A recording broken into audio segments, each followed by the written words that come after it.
Pour une action qu'on va faire bientôt, c'est-à-dire le géoréférencement, on va avoir besoin de venir charger des éléments de référence. Et pour charger ces éléments de référence, on va avoir recours ici à ce qu'on appelle un flux WMS. Alors, je vous ai montré dans d'autres vidéos les géopackages, comment ajouter différents types de couches. Ici, très rapidement, il s'agit de systèmes de base de données. Ça, je vous l'avais expliqué assez vite. Et en fait, toute cette zone ici correspond à des services qui sont en ligne. Donc, tuilé, non tuilé. Donc ici, on a des vecteurs en tuile. Ici, on a du XYZ en tuile, qui est donc un type de service pour du raster. Vous voyez qu'ici, j'en ai chargé plein, mais c'est globalement les mêmes cartes qu'on retrouve là-haut dans Internet Quick Map Service, donc c'est pas très important.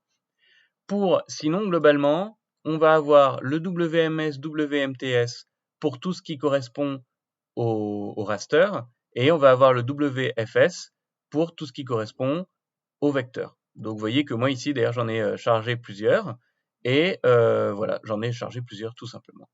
Donc nous, on va venir rajouter une donnée WMS, WMTS qui va nous permettre de venir asseoir, qui va nous permettre d'avoir une référence pour géoréférencer notre image. Alors le plan, c'est celui que je vous avais donné en TD, donc c'est le plan qui est issu d'un rapport de l'INRAP qui a été fait sur un site juste à côté de la rue de Rivoli.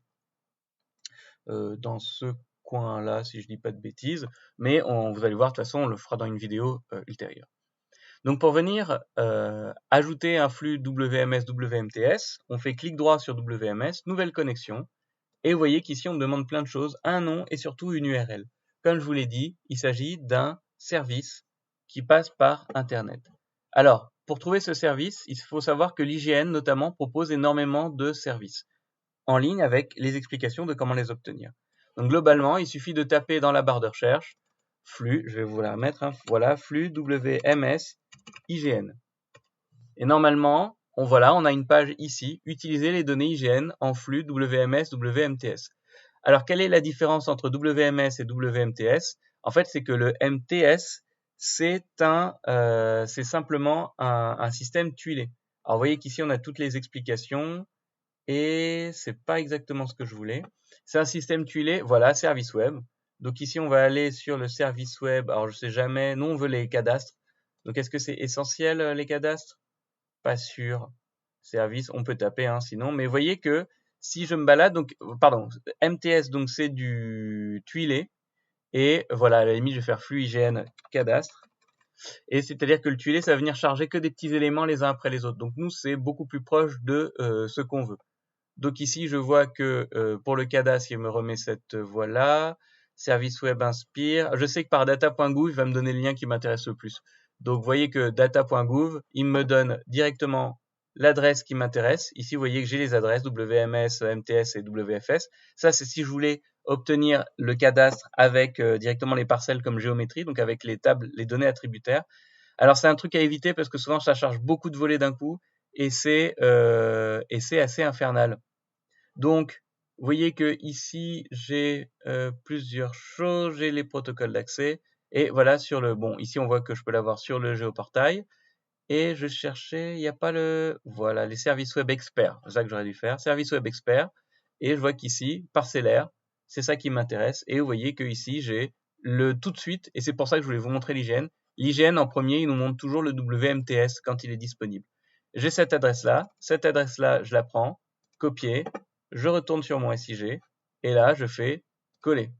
Alors ici il faut lui mettre un nom, donc c'est un nom personnel, hein. Donc ici je vais mettre cadastre IGN, c'est un nom qu'on peut changer ensuite, on s'en fiche, et normalement c'est bon. Si je fais OK, là il devrait apparaître ici, donc je fais OK, cadastre IGN, je l'ai ici, cadastre IGN, et si je déplie, vous voyez que j'ai plein d'informations qui sont venues, qui en fait correspondaient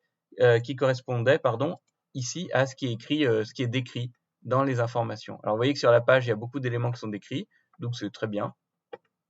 Et je vais pouvoir venir rajouter le parcellaire cadastral. Alors vous voyez qu'il est dans un sous-menu, donc je l'ouvre, et puis on va prendre le parcellaire cadastral. Alors on va tester, hein, qu'est-ce que ça nous donne, blanc et transparent.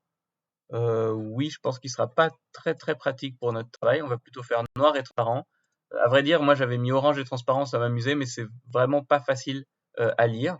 Et vous voyez qu'ici j'ai bien mon parcellaire transparent qui est venu s'ajouter à mes données, donc à ma couche, et cette donnée elle est en flux. Vous voyez, quand je dézoome, elle va se charger, et plus je zoome, plus elle se charge avec, c'est ça le pyramidal, c'est-à-dire qu'elle va se charger avec à chaque fois un modèle, une image un peu plus précise.